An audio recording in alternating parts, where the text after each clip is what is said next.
Guadalupe, gracias por estar acá. Hola, buenas noches y felicitaciones. Bueno, muchas gracias. Nos viene acompañando también en las temporadas de QR y se valora mucho.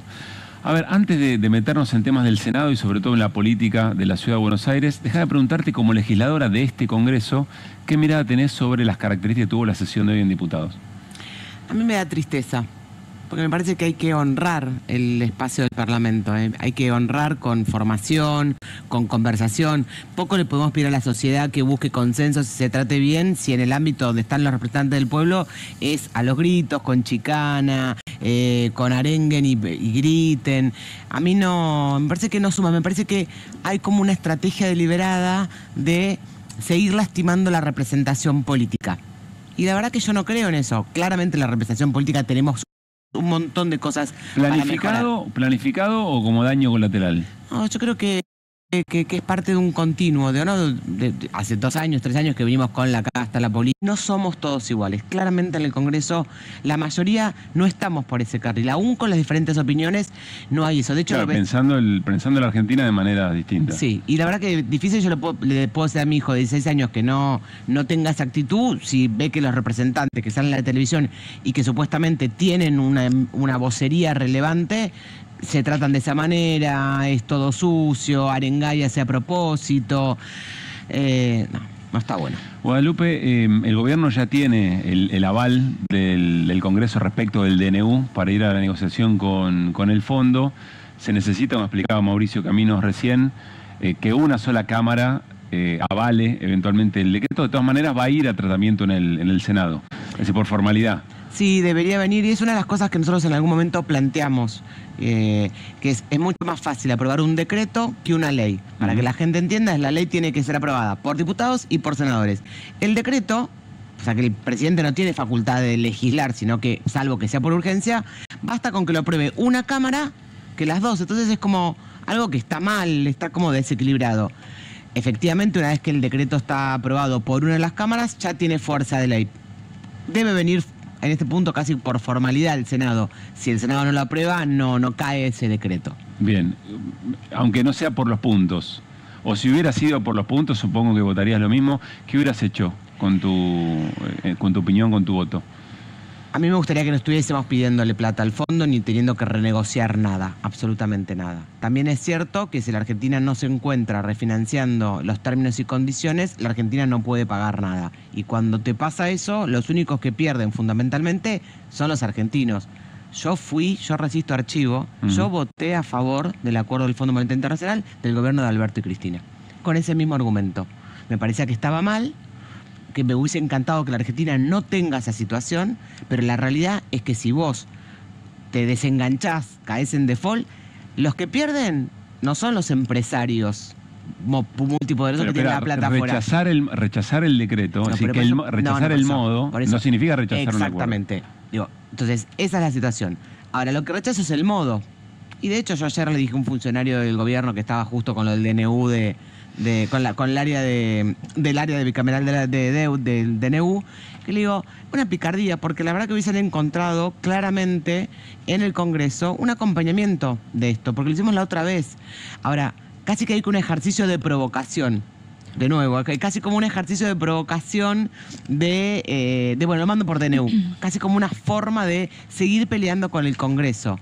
Pero la verdad que el DNU no necesita el fondo, lo dijo, no necesito la aprobación del Congreso. El fondo puede tener su opinión respecto a las cosas, la Argentina tiene un esquema de leyes. La verdad que es una situación compleja innecesariamente. Y si mandan una ley, como justamente pide la ley actual, digamos que ya es por ley. Sí, yo hubiese acompañado. ¿Se podría haber frenado frenado en el Senado o avanzado? Personalmente lo mismo, lamento, o sea, con dolor de la Argentina teniendo que volver a discutir con el fondo. La realidad es que si vos caes en default, no pierde el gran empresario que tiene, los 5 empresarios más grandes que tienen la plata afuera. Lo que pierden son los argentinos, el de la pyme, el jubilado que hoy gana 2,50 pesos, va a cobrar 1, 0, o sea, en ese escenario, y lo mismo por ese mismo argumento se lo acompañó Guzmán en su momento. Entonces, fortalecer el Banco Central, que supuestamente ibas a prender fuego, no sé cuánto es para el desarrollo del país, cuánto es para la obra pública, cuánto es para capacidad instalada que te quede a futuro, seguramente. Ahora, lo que vos decís es cierto. También es cierto que si vos caes en default, el jubilado que gana 390.000 pesos y no puede comprar medicamentos, al otro día no puede comprar, no puede vivir directamente.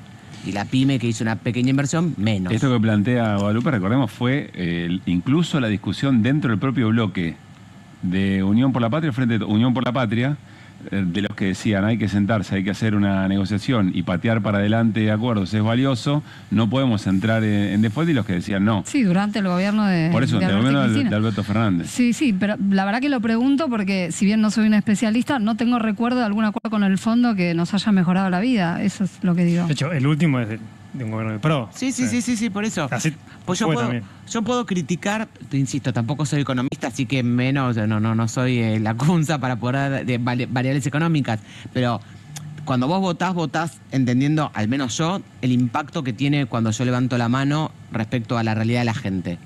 Entonces, es lamentable esa situación. Ahora, si no lo haces, ¿qué pasa? Y lo digo, fue el mismo argumento que hice cuando lo acompañé a renegociar la deuda, le autorizamos a Guzmán. Es el mismo. Sí, ahí permitime, Guadalupe, marcar una diferencia entre lo que fue el acuerdo con Guzmán, que fue un refinanciamiento sin toma de deuda nueva, y quería preguntarte si efectivamente, sabiendo que es muy probable que esto implique deuda nueva, porque esto de cambiar deuda, digo, de decir que las letras intransferibles son lo mismo que deberle al Fondo Monetario Internacional, no solamente para refinanciar pagos de capital y de intereses. Sigo creyendo que es una mala salida. Ahora, creo que no hay otra salida. Si a mí me explicaran qué otra salida hay, efectiva, real y concreta, y no desde la boca para afuera, tipo, bueno, yo me siento acá y digo, bueno, sería bueno que no tengamos deuda. Sí, sería genial. ¿Cómo lo hacemos? Si la respuesta a eso es, bueno, si es desde la boca para afuera, no sé, a mí me encantaría que no fuera así. Senadora representando a la Ciudad de Buenos Aires por el PRO, ayúdanos a entender el momento del PRO. Charlemos. O sea, vos también Charlemos. necesitarías eso. Ahora, Tu percepción, tu mirada. Yo creo que yo vengo que lo que eran los valores que nosotros defendíamos históricamente y por los cuales yo me sentí orgullosa, y estoy desde el primer día que existió el PRO juntando firmas en Acoito y Rivadavia. En la ciudad construimos 54 escuelas, era la defensa de los jubilados. Después podemos discutir, era así que haya la ley bases con inversión, pero bueno, veamos que no puede blanquear cualquiera, pongámosle Mauricio hizo un blanqueamiento con un tope a partir del cual tenías que pagar menos plata, pero si tenías poca plata tenías que pagar, había todo un esquema. Y yo lo que fui sintiendo es que el PRO no estaba defendiendo esos valores. Entonces yo siempre me planteé que lo sentía confundido, mareado, que estaba cerca, que no estaba cerca, que no quedaba claro por qué, que decíamos una cosa pero hacíamos otra. Bueno, y eso termina cristalizándose un poco en que no tiene identidad. El PRO ya no es lo que era el PRO. Y además lo que el PRO tenía como central en toda su historia, y que para mí era un valor enorme, era la gestión para resolver la vida de la gente. Casi que no había una discusión ideológica. Me acuerdo que yo decía, mira, el caño no es ni derecha ni izquierda, es un caño en un barrio popular. Es un caño. ¿Y vos sentís que hoy en el distrito que representás esa gestión no está funcionando? No, si hay algo que le falta a la ciudad es gestión, y vos fíjate que en un año y pocos meses muchas de las cosas que estaban bien en la ciudad hoy no están. Siempre hubo recicladores urbanos en la ciudad, siempre hubo cartoneros, pero cuando vos te levantabas a la mañana, después de que había pasado el reciclador y había pasado por ir a ayudar a la gente, lo puedo hacer desde el Senado, lo puedo hacer desde la ciudad. ¿Serías representando al PRO por afuera? ¿En qué espacio? No, supongo que entiendo el punto. Me parece que la discusión de dónde estás afiliado no es algo que le importa a la gente. Lo que importa es la gestión. Para mí, nosotros somos el PRO. Si yo digo lo que yo fundé y ayudé y estuve desde el año 2002, somos nosotros. Me parece que ese sello o eso, la gente no es tan relevante. La gente vota, se acuerda su metro cuadrado, lo que le gusta, lo que no le gusta, lo que está bien, lo que está mal. ¿Qué representa para vos hoy Patricia Bullrich? Reformulo, si algo del PRO está representado en Patricia Bullrich, pero antes de contestar, me gustaría que compartamos lo que Jaime Durán Barba, que en un momento fue un artífice muy importante de la narrativa del PRO, de la construcción política y electoral del PRO, dijo sobre la propia Bullrich.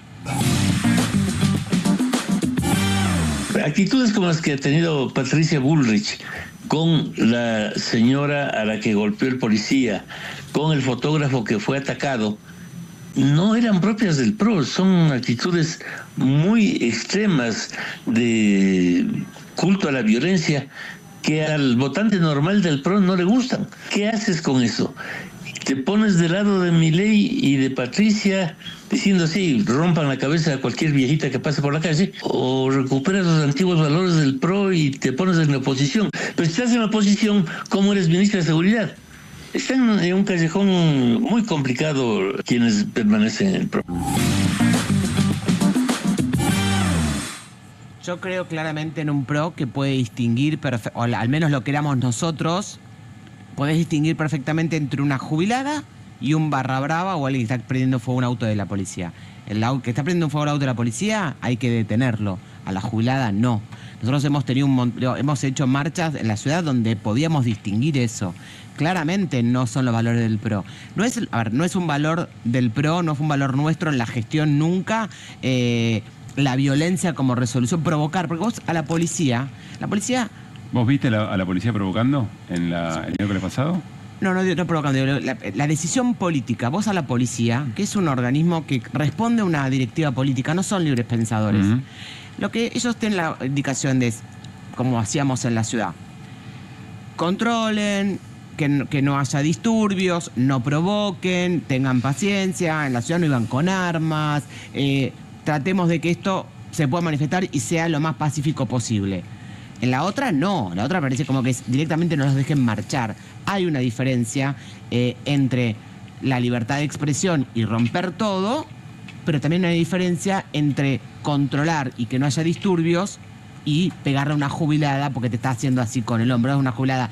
El policía tiene que tener la capacidad y la orden de poder limitar esa situación. No es lo mismo un barra brava que una mujer que va a marchar. No es lo mismo un barra brava que los chicos de 12 años que vimos estaban esposados. Y además, ¿sabes lo peor de todo esto? En el camino de todo esto ¿dónde están los jubilados? ¿Cómo? Nadie habla de los jubilados, no ustedes, digo. ¿Y los jubilados que ganan en menos de 400.000 pesos? ¿Qué hacer?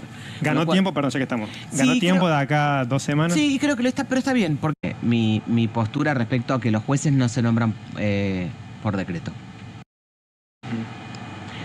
Yo no creo que sea inconstitucional, como creen algunos otros senadores, porque si está cerrado el Senado, puede nombrarlo. Ahora, el Senado abrió. Y el Senado tiene la competencia, y es el único que tiene la facultad, de darle acuerdo o no. No es una peyorativa del presidente de noviembre, pero si antes el Senado cumple con su función de decir sí o no, si dice sí, tiene la robustez de ser juez de la Corte Suprema hasta los 75. Y si dice que no, deja de ser juez de la Corte Suprema. Faltaban 2 minutos para abrir el Senado, está jugando sobre el borde de la Constitución. La Corte Suprema lo que ve es, ¿fue nombrado en el momento que el Senado estaba cerrado? Sí, entonces le tomó juramento.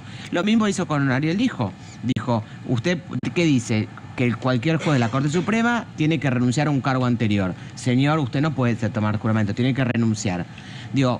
Igual respecto de García Mansilla, la Corte no dijo nada, simplemente le tomó juramento. Porque no tiene que explicar, la Corte no explica sus fallos, no explica sus decisiones. La Corte no explica sus decisiones. Bueno, en este caso decían, nosotros no teníamos ningún planteo sobre la validez del nombramiento, bueno, le tomamos juramento. Mi otra pregunta es, si el Senado rechaza el pliego, ¿qué tiene que pasar con García Mansilla? ¿Puede seguir en la Corte o no? Mi interpretación y la de la mayoría de los constitucionalistas es que no, que una vez es competencia del Senado. Si el Senado no le brinda acuerdo, esa persona deja de ser juez de la Corte Suprema. En ese momento. En ese momento, claro. Nosotros no ejecutamos esa orden. Para mí es una interpretación. Y vas a ver...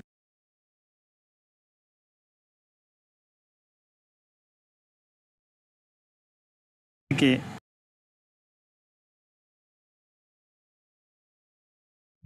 entró uno de los jueces por decreto, el otro que tiene en comisión rechazo, ¿no? Tiene mayoría de comisión para que la gente entienda las firmas. Y no entró, porque la Corte no le aceptó la jura por la licencia, quien tiene las firmas a favor en comisión. Sí. ¿No? ¿Puede que se dé vuelta esa torta en el momento de la sesión? ¿Se entiende la pregunta? ¿Qué sería eso? ¿Que le aprueben el Digo, balijo? o sea, uno ahora puede pensar, viendo los dictámenes, El fundamento no es favorable en el de Claro. Gracia Mancilla, Claro, tiene por razón. eso digo. Ah. A ver, ojalá podamos debatir los temas de los porteños. Claramente, mucho más que pintar solamente los colectivos de azul, que tiene que haber un 147 que funcione. No, pero al oficialismo porteño lo ves acordando con La Libertad Avanza. En la Ciudad de Buenos Aires, Sí. no. No. ¿Y cómo te cae, perdón, que sí haya alianza o acuerdo en provincia? Porque es como curso en general. Ellos, ¿cuál Digo, siendo del PRO, ¿no? tendrán que explicar ellos cuál es la identidad del PRO. Que ordena no que le pega a la jubilada. Bueno, tendrán que explicar los candidatos a la provincia.